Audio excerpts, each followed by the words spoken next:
Hello and welcome back to Libib's BookTube channel. My name is Caroline and today I'm going to be talking about a very important topic. The books that I need to read in 2019, and if I don't, I'm gonna have to get rid of them because it'll probably never happen. I'll never read them, I'll never get to them. I made a video like this 2 years ago of books I must read in 2017, and I've completed like 2 books out of that entire list. I finally read Illuminae last year, and then I also reread Harry Potter and the Prisoner of Azkaban when it was released, beautiful illustrated edition. So with that being said, I've come up with a list of some books that are right here on this very desk that I need to get to in 2019. And I made a list from 2013 all the way up to 2017. I feel like 2018 is too soon, so I'm gonna go back a ways and pick a book each year from 2013 all the way to 2017 that like I bought in that specific year that I've not read. The first book is The Unbecoming of Mara Dyer by Michelle Hodkin, and I bought this book back in June of 2013 at Plato's Closet when they bought books, and this book was like $3.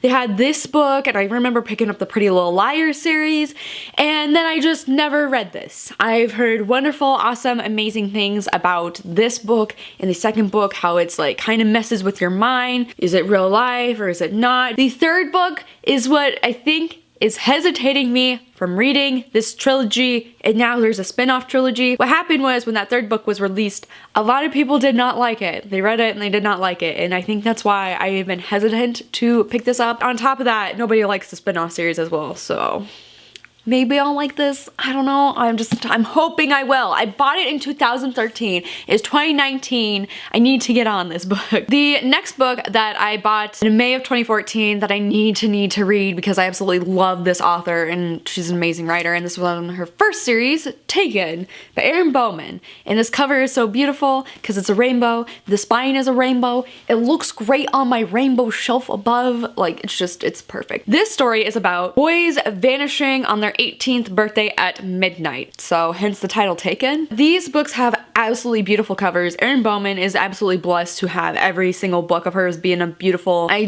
love the cover so much, and all the covers match in this series.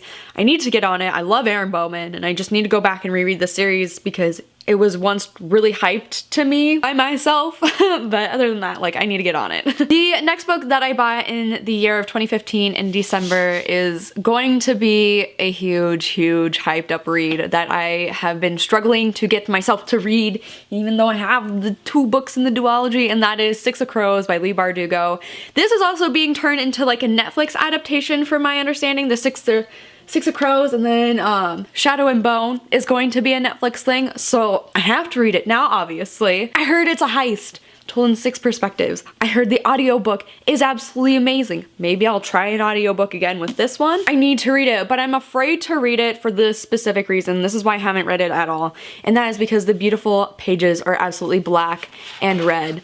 But it's so beautiful, and I'm afraid if I start reading it that I'm gonna take it out somewhere and like it's gonna get damaged or something's gonna happen to these beautiful colored pages. I'm just so afraid because it's so beautiful. I think I just need to read it this winter to get it done and over with, and then that way it's winter. I'm stuck inside. I can't go outside to get it like damaged or anything by the sun or the pool water or anything else. The next book that I'm going to be talking about is a book that I have read a huge chunk out of, and surprisingly I've never finished it. I don't know, it's by one of my favorite authors. I got this book back in May of 2016 when I was at BookCon in Chicago, and that is The Amateurs by Sarah Shepard. And I just need to read this because Sarah Shepard is my favorite guilty pleasure. I have not finished this. Here's a little bookmark. This little green thing right here. That's how far I made it. I just never picked it up since. Now that the trilogy is complete, I'm like, why not just like try to reread this, get through it, and if I don't like it, I can get rid of it. I can donate it to a little free library.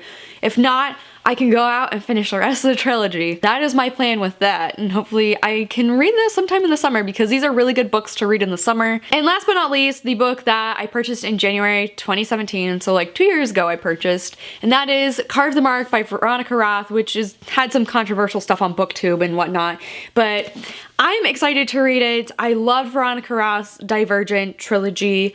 It literally captivated me at a time where I was doing a lot of choices in life and trying to decide who I wanted to be, and kind of like in Trisha's shoes. It made sense to me and it connected to me on such a deep level at the time that it became one of my favorite books of all time.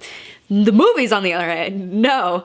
Divergent was good. Insurgent was so horrible, and I haven't even seen like Allegiant. Card the Mark is like some sci-fi space stuff going on, which I have been getting into with the Illuminae files, the 100, that sort of stuff. So I'm hoping maybe I'll really like it. I don't know if I'm gonna love it as much as Divergent, and that is what is absolutely holding me back.